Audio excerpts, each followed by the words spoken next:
نحمده ونصلي على رسوله الكريم اما بعد فاعوذ بالله من الشيطان الرجيم بسم الله الرحمن الرحيم رب اشرح لي صدري ويسر لي امري واحلل عقدة من لساني يفقهوا قولي. سنوائی گئی ہیں یہ سورت فاطر کی آیات ہیں، آیت نمبر 29 سے لے کر آیت نمبر 37 تک، 29 سے 37 تک. ارشاد باری تعالی ہے، بے شک وہ لوگ جو کتاب اللہ کی تلاوت کرتے ہیں، نماز قائم کرتے ہیں، اور اس میں سے جو رزق ہم نے انہیں عطا کیا ہے چھپے اور کھلے خرچ کرتے ہیں، وہ ایک ایسی تجارت کے امیدوار ہیں جس میں ہرگز خسارہ نہ ہوگا، جس میں کوئی نقصان نہ ہوگا، تاکہ وہ انہیں ان کے اجر پورے پورے عطا کر دے اور انہیں اپنے فضل سے اور زیادہ بھی دے. بے شک وہ بخشنے والا قدردان ہے. اور وہ چیز جو ہم نے آپ کی طرف کتاب میں سے وحی کے ذریعے اتاری ہے وہ حق ہے، اس چیز کی تصدیق کرنے والی ہے جو اس سے پہلے آئی ہے. بے شک اللہ اپنے بندوں کے بارے میں باخبر ہے، دیکھنے والا ہے.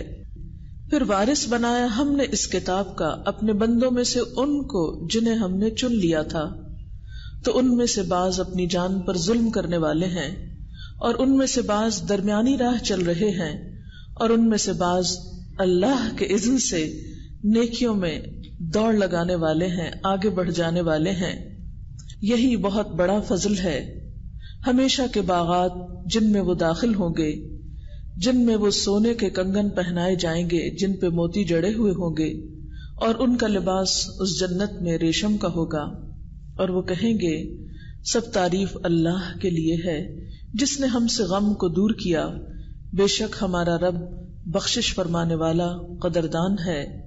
وہ جس نے ہمیں ہمیشگی کے گھر میں لا اتارا اپنے فضل سے، اس میں ہمیں نہ کوئی بوریت ہے اور نہ تھکاوٹ ہے.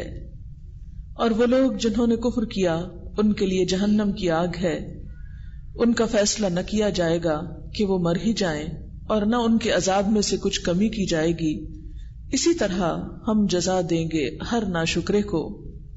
وہ اس میں چیخ رہے ہوں گے اور کہیں گے اے ہمارے رب، ہمیں اس سے نکال کہ ہم اچھے کام کریں ان کاموں کے علاوہ جو ہم کرتے رہے.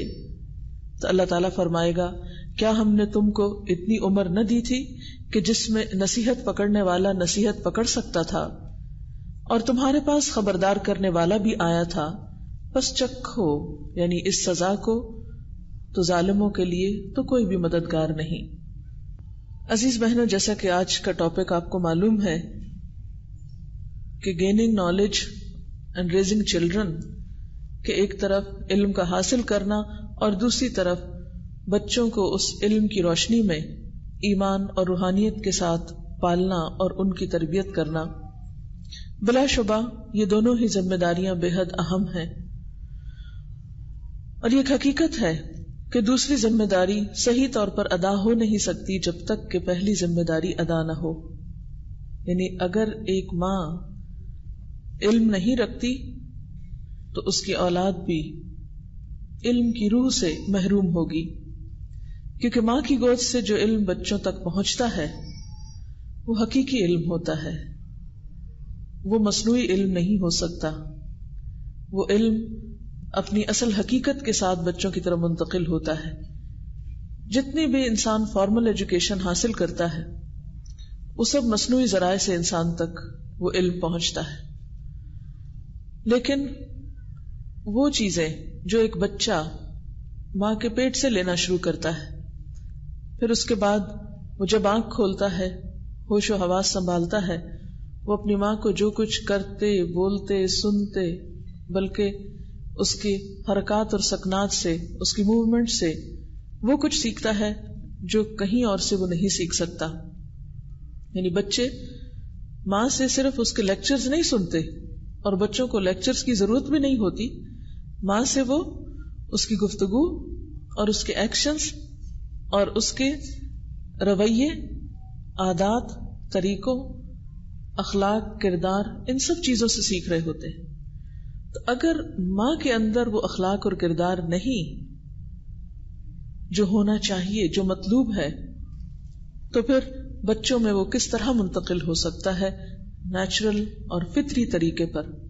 لہذا بے حد ضروری ہے کہ مائیں اپنی ذمہ داری سمجھیں اور فریضہ سمجھیں، اور فریضہ تو ہے ہی کہ طلب العلم فریضۃ علی کل مسلم، علم کا حاصل کرنا ہر مسلمان پر فرض ہے. اس میں مرد اور عورت کے بیچ میں کوئی ڈسکریمنیشن نہیں. اور ہمارے سامنے امہات المومنین کی بہترین مثالیں ہیں. حضرت عائشہ رضی اللہ تعالی عنہا سے رسول اللہ صلی اللہ علیہ وسلم نے اتنی چھوٹی عمر میں کیوں شادی کی؟ اس کے پیچھے کیا حکمت تھی؟ اس کے پیچھے حکمت یہی تھی کہ وہ آپ سے براہ راست علم حاصل کریں اور پھر آپ کے بعد امت کو وہ چیزیں سکھائیں جو مرد حضرات نہیں سکھا سکتے تھے. کیونکہ مرد حضرات تو باہر فارمل ایجوکیشن اور انفارمل دونوں ہی لے رہے تھے، لیکن حضرت عائشہ رضی اللہ تعالی عنہا نے نبی صلی اللہ علیہ وسلم سے گھر کے اندر ایک بالکل نیچرل اور فطری طریقے سے تعلیم حاصل کی، بالکل پریکٹیکل اور عملی قسم کی تعلیم حاصل کی جو کسی بھی مرد کے لیے اور باہر سے آنے والے کے لیے ممکن ہی نہ تھی. اور اس چھوٹی عمر میں جبکہ ان کا ذہن بہت زرخیز تھا اور وہ بہت کچھ سیکھ سکتی تھی، تو ان کی کسی اور چیز پر کنڈیشننگ نہیں ہوئی تھی کہ جس کی ڈی کنڈیشننگ کرنے کی ضرورت تھی اور اس کے بعد دوبارہ ایک نئی چیز ان کو سکھائی جاتی. وہ بالکل ایک فریش مائنڈ، ایک نیا ذہن اور ایک بالکل صحیح عمر میں تھی کہ جب ان کو جو کچھ سکھایا گیا اور جس طریقے انہوں نے سیکھا وہ سب کچھ انہوں نے اپنے اندر محفوظ کیا، اور آپ صلی اللہ علیہ وسلم کی وفات کے بعد تقریباً 48 ایئرز تک آگے امت کو منتقل کرتی رہی. تو اس سے پتہ یہ چلتا ہے کہ جو علم انسان گھر میں حاصل کرتا ہے، یعنی بچوں کی تربیت میں بچے جو کچھ گھر سے سیکھتے ہیں، جو کچھ ماں سے سیکھتے ہیں، باپ کی نسبت بھی، وہ بے حد اہم ہے، اور اس کی درستگی کا انحصار، آئندہ نسلوں کی بہترین تربیت کا انحصار ماؤں کی تعلیم پر ہے. اب دیکھیے کہ ایک ماں کو تعلیم دینا 100 مردوں کو تعلیم دینے سے بہتر ہے. یعنی اگر 100 مرد علم حاصل کریں گے تو ان کے سیکھنے کے اثرات امت پر اس طرح نہیں ہو سکتے جس طرح ایک ماں کے پڑھے لکھے ہونے کے اثرات امت پر ہو سکتے ہیں.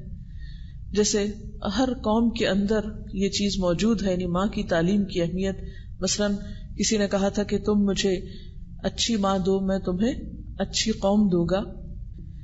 اسی طرح عربی کے ایک شاعر نے کہا تھا، اس کا ترجمہ یہ ہے کہ ماں ایک مدرسہ ہے، یعنی الام مدرسۃ، اور اس مدرسے سے جو طالب علم نکلتے ہیں یا جو نسل وجود میں آتی ہے وہی بہترین اخلاق کی حامل ہو سکتی ہے، کیونکہ وہ نیچرل طریقے سے سب کچھ سیکھتے ہیں، یعنی بالکل فطرت کے اوپر وہ سب چیزیں بغیر کسی بڑی ایفرٹ کے سیکھتے چلے جاتے ہیں. تو اسی لیے میں نے ان آیات کا انتخاب کیا. ان آیات کی روشنی میں اس موضوع کو آپ کے سامنے تھوڑا سا واضح کرنے کی کوشش کروں گی. سب سے پہلے اللہ سبحانہ و تعالیٰ فرماتے ہیں کہ یقیناً وہ لوگ جو کتاب اللہ کو پڑھتے ہیں. یہاں پر لفظ تلاوت آیا ہے. تلاوت کا معنی ریڈنگ نہیں ہوتا، صرف تلا یتلو تلون کا معنی ہوتا ہے کسی چیز کا پیچھا کرنا، اس کو فالو کرنا، اور تلاوتاً بھی اسی سے مصدر آتا ہے پڑھنا. لیکن تلاوت کا جو معنی پڑھنے کا ہے اس میں اور قرات میں فرق ہے. قرات ہوتا ہے ریڈنگ، جیسے کسی بک کی آپ ریڈنگ کر رہے ہیں، دنیا کی جیسے کوئی بھی کتاب آپ پڑھتے ہیں. لیکن تلاوت ہوتا ہے سمجھ کر پڑھنا، غور و فکر کر کے پڑھنا، اور پھر جو پڑھے انسان اس کو آگے سنانا بھی. یعنی تلاوت میں خود سمجھ کر پڑھنا اور آگے پڑھانا یا سنانا، یہ دونوں معنی پائے جاتے ہیں. تو یقیناً وہ لوگ جو کتاب اللہ کی تلاوت کرتے ہیں، اس میں مردوں کے علاوہ عورتیں بھی شامل ہیں. یعنی بحیثیت ایک امت کے فرد کے آپ کی ذمہ داری کیا بنتی ہے؟ کتاب اللہ کی تلاوت. پھر اس کے بعد وہ اقام الصلاۃ، اور نماز قائم کرتے ہیں، یعنی اسلام کا عملی اظہار، اپنے عمل کے ساتھ تصدیق.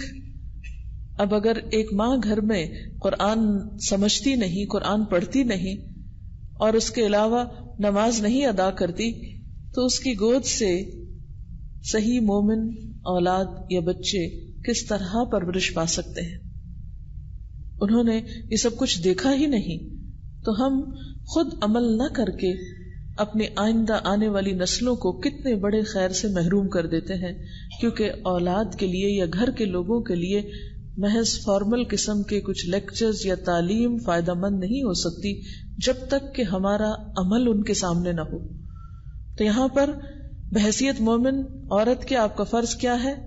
کتاب اللہ کی تلاوت و اقام الصلاۃ، نماز کی پابندی اور نماز پڑھنے کا حق ادا کرنا، کیونکہ اقامت میں صرف پڑھنا نہیں. اب جیسے تلاوت کا معنی صرف ریڈنگ نہیں، اسی طرح اقامت صلاۃ کا معنی صرف نماز پڑھنا نہیں بلکہ نماز کے حق کو ادا کرنا بھی ہے. وَأَنفَقُوا مِمَّا رَزَقْنَاهُمْ سِرًّا وَعَلَانِيَةً، اور تیسرے مال کے معاملے میں صحیح طریقہ کار اختیار کرنا، اور وہ کیا ہے؟ بخل اور اسراف سے بچ کر خرچ کرنے کی توفیق اور خرچ کرنے کے طریقہ کار پر عمل کرنا. اور پھر آپ دیکھیے کہ خرچ کرنے میں سامنے بھی اور چھپا کر بھی.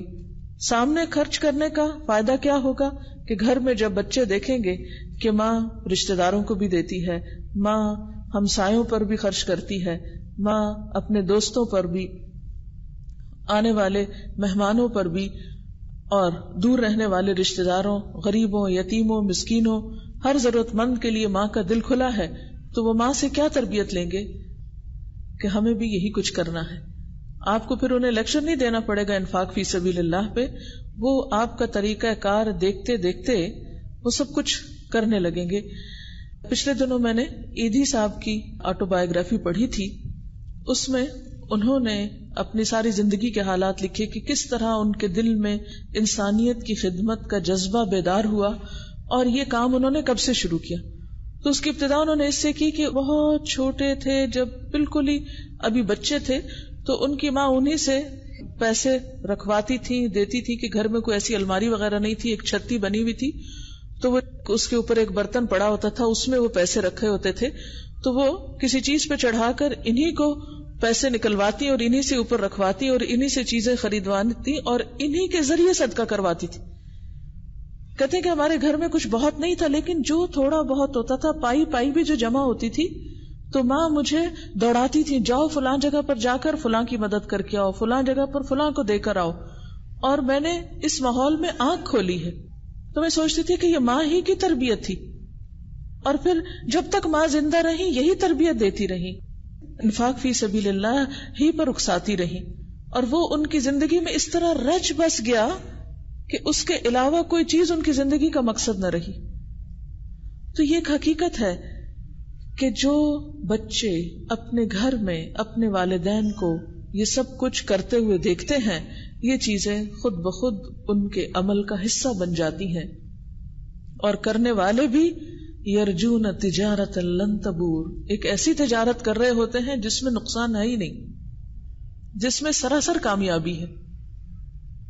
3 بنیادی کام یہاں پر بتائے گئے. نمبر 1 علم حاصل کرنا، اور اس میں کتاب اللہ کا علم کمپلسری سبجیکٹ کے طور پر، یعنی باقی چیزیں بھی، کیونکہ باقی پڑھنا لکھنا سیکھیں گے تو کتاب اللہ کو بھی سمجھ سکیں گے، لیکن ہر مسلمان ماں کے لیے ضروری ہے کہ وہ اللہ کی کتاب کو سمجھتی بھی ہو اور اس کے ساتھ ساتھ اسے آگے پہنچانے والی بھی ہو.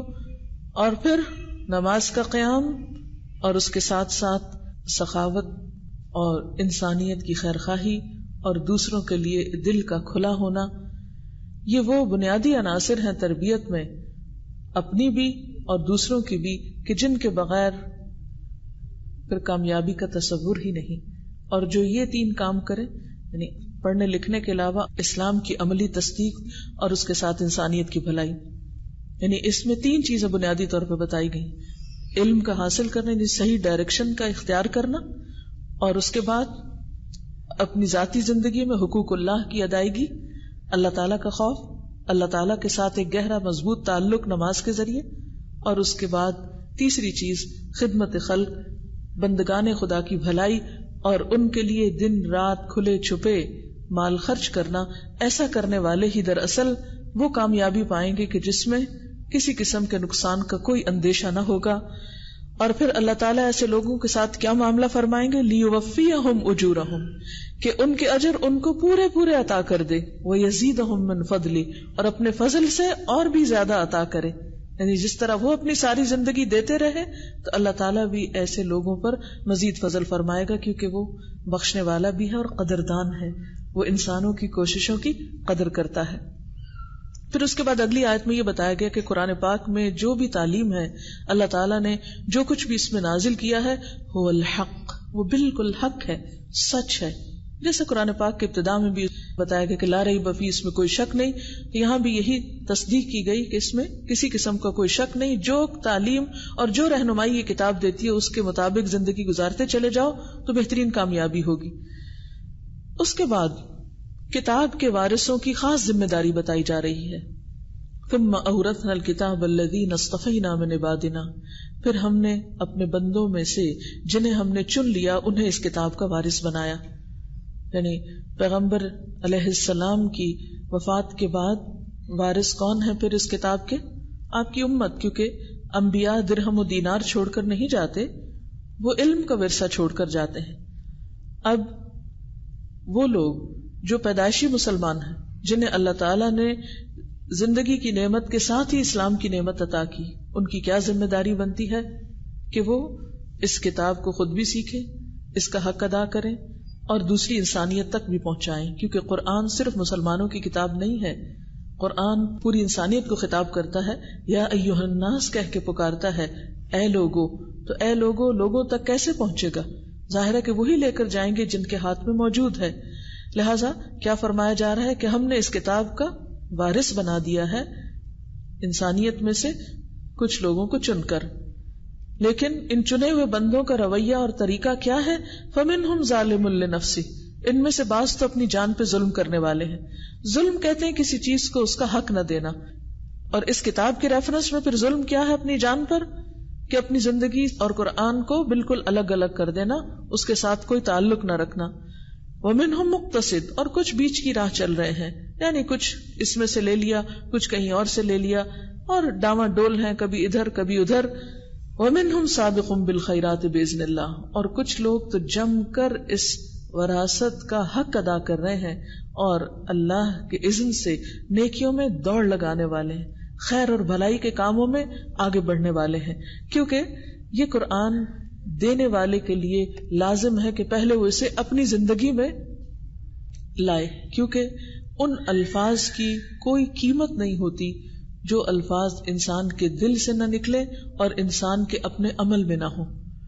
آپ دیکھیے کہ مثلا $1 کا نوٹ جو ہے وہ ایک کاغذ پر بنا ہوا ہے، کاغذ پہ چھپا ہوا ہے، اس کی ویلیو ہے، لیکن اس کے برعکس اس کاغذ کی وہ ویلیو نہیں، یہ کاغذ $1 کا نہیں ہے۔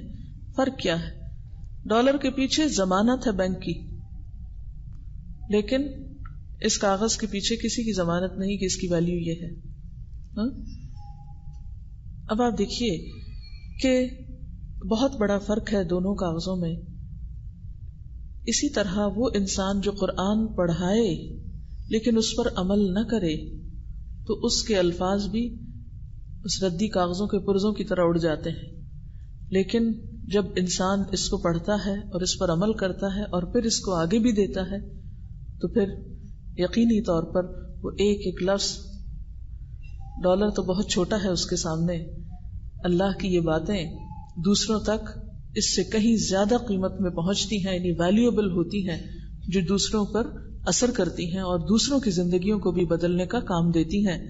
لہٰذا یہاں پر کیا فرمایا جا رہا ہے کہ کچھ لوگ تو اللہ کے اذن سے نیکیوں میں سبقت کرنے والے ہیں، اور پھر اگر اس کو آپ اپنے کانٹیکسٹ میں دیکھیے، اپنی زندگی میں دیکھیے، اگر آپ بچوں کو نیکی کی بات بتانے والے ہیں اور خود نہیں کرنے والے تو باہر کے لوگ تو شاید نہ جانتے ہو کہ آپ کیا کرتے ہیں، لیکن آپ کے گھر میں آپ کے بچے سب سے بڑے آپ کے محاسب بنتے ہیں، ہر چیز پر آپ کو پکڑنے والے بنتے ہیں کہ آپ فلاں کو تو یہ کہہ رہی تھی، آپ خود تو یہ نہیں کر رہے۔ چھوٹی چھوٹی بات پر، چھوٹی چھوٹی چیز پر بغیر کسی تکلف کے اور بغیر کسی لاگ لپیٹ کے فوراً محاسبہ ساتھ کریں گے۔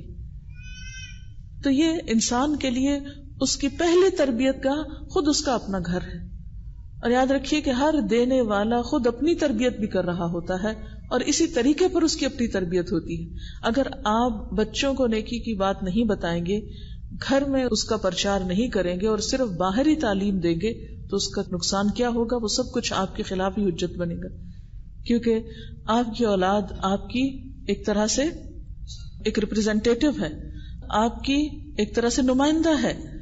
لیکن اس کا یہ مطلب نہیں کہ اگر آپ بتانے کے باوجود وہ مانتے نہیں یا سنتے نہیں تو آپ ہی قصوروار ہیں.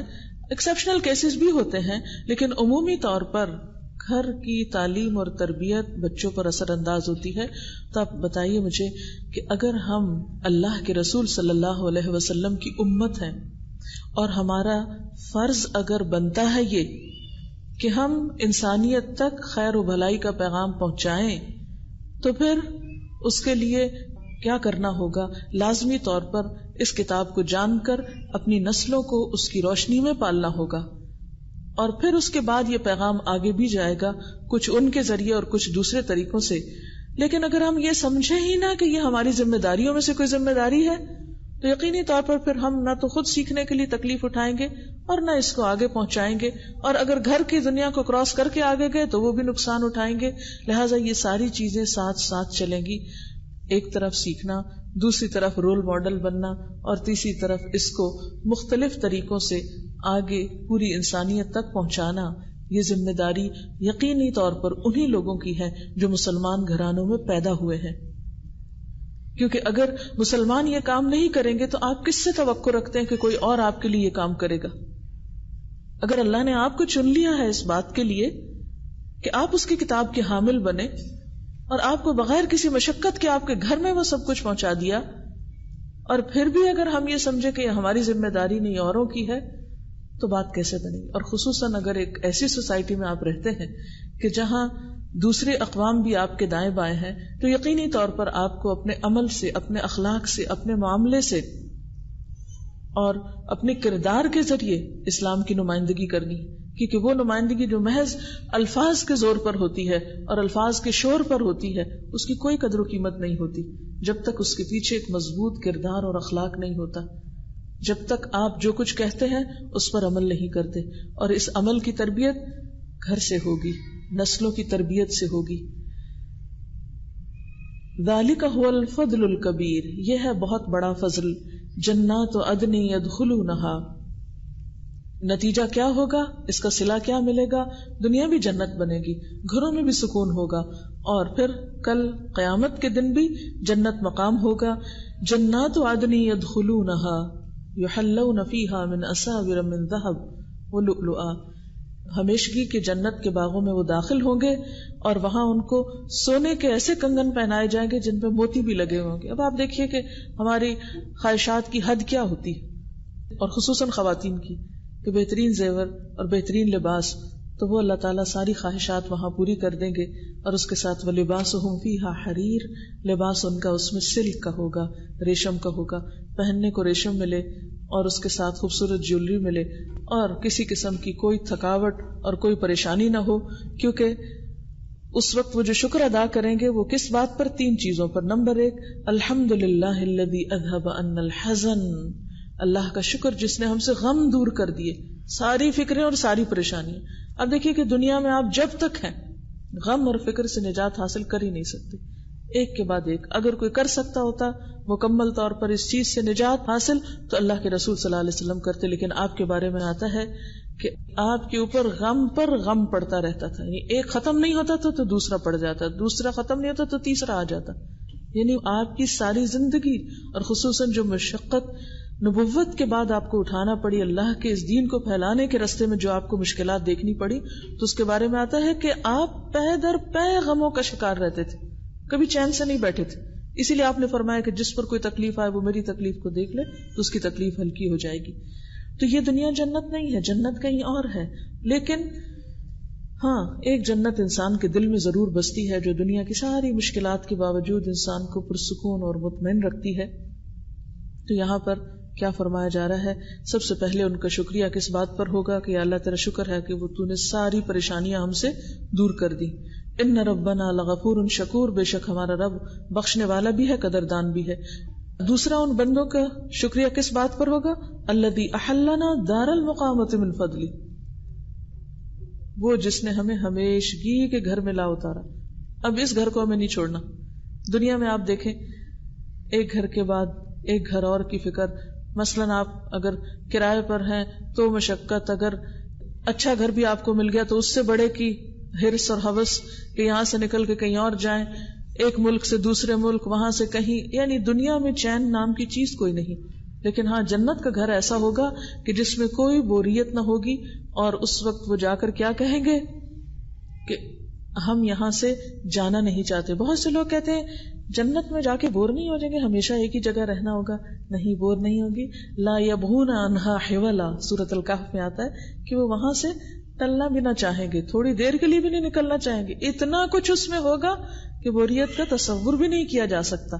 بہرحال یہاں پر وہ اس بات پر شکر ادا کریں گے کہ اللہ کا شکر ہے کہ ہم ایک قرار کی جگہ پر آ گئے.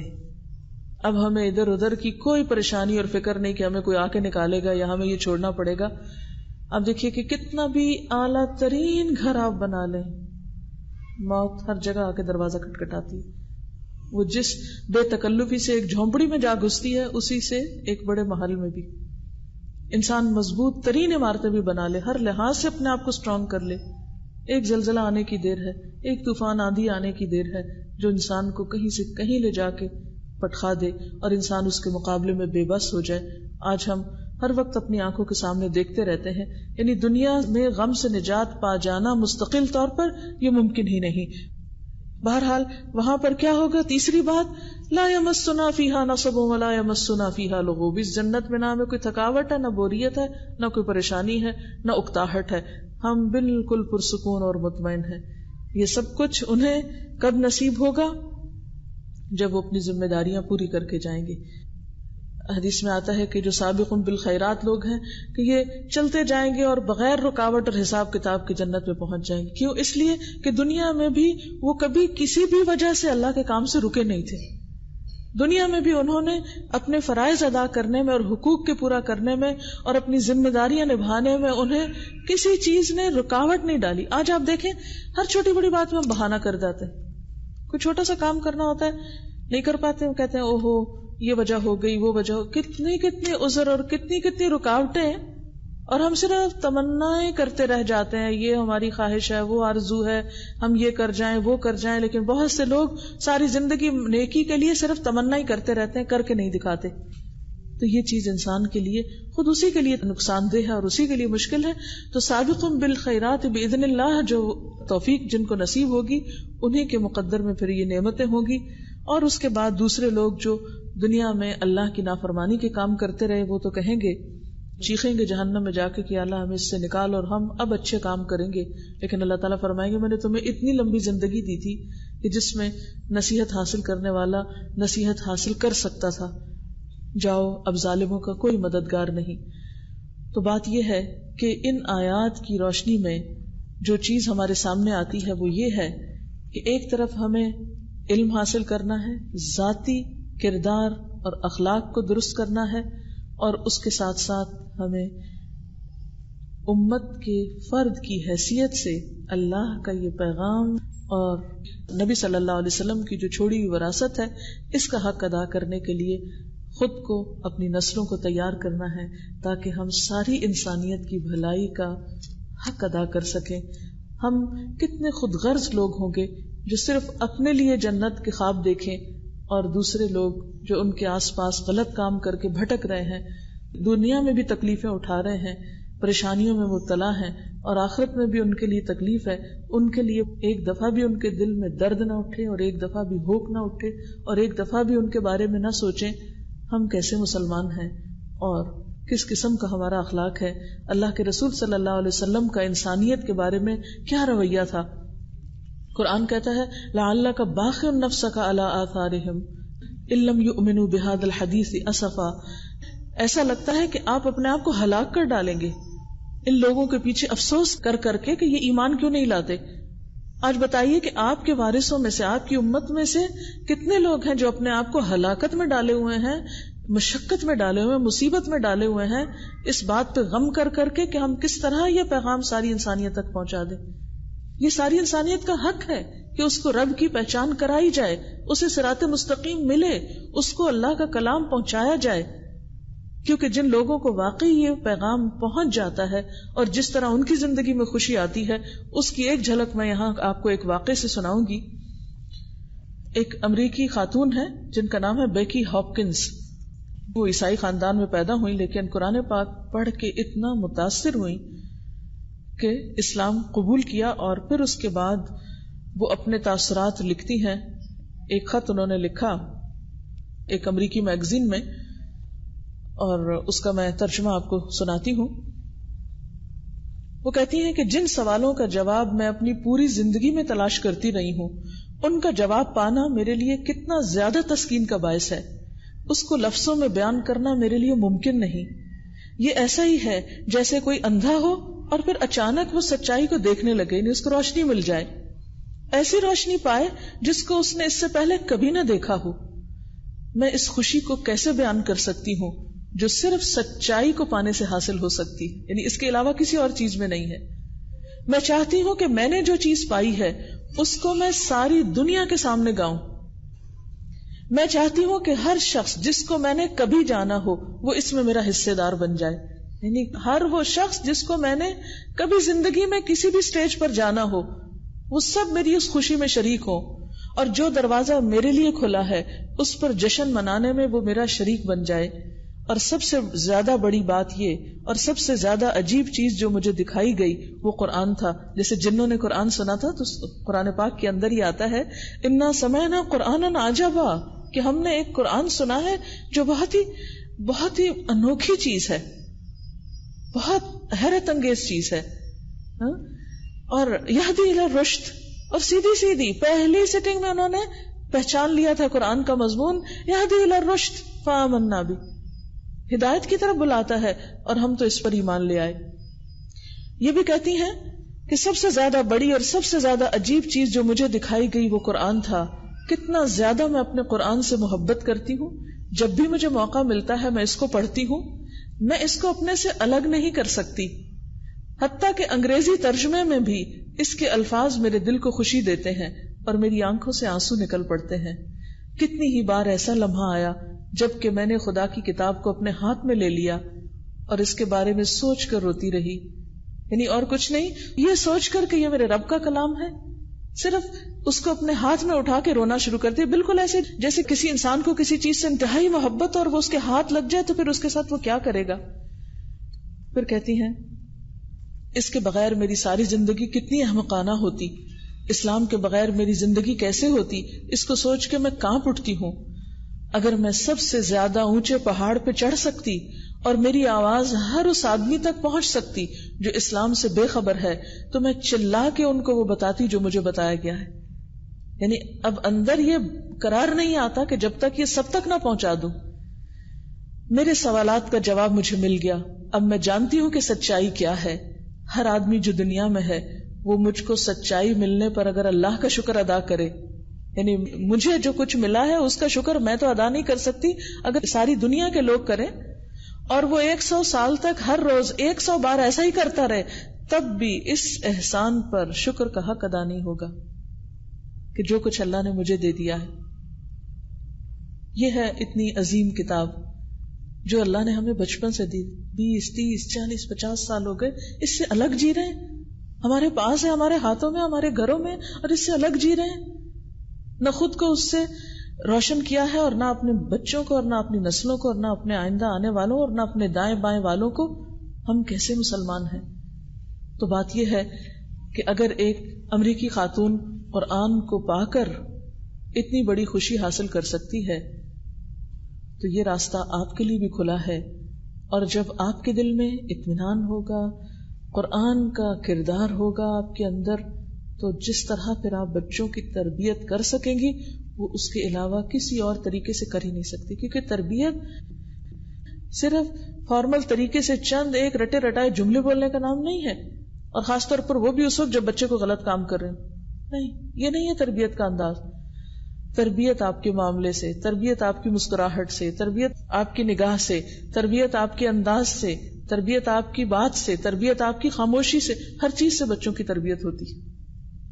تو جب تک آپ کے اندر صبر ہی نہیں، پیشنس ہی نہیں، سکون نہیں، جب تک آپ کے اندر علم نہیں، بچوں کے سوالوں کا جواب نہیں، آپ ان کی تعلیم اور تربیت کر کیسے سکتے ہیں؟